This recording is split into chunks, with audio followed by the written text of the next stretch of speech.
Hello teachers, I'm going to show you how to download the software that I'm using to do this, record my screen.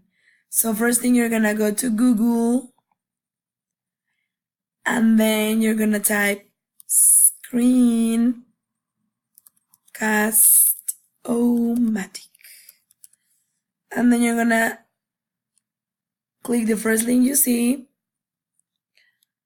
You are going to make an account really quick. I already have mine. Just, any email, it's fine. And you're gonna click on download and install right here. And it's gonna start downloading here.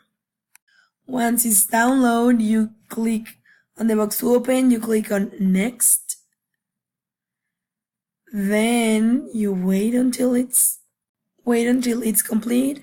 Make sure to create a desktop shortcut so you can see it.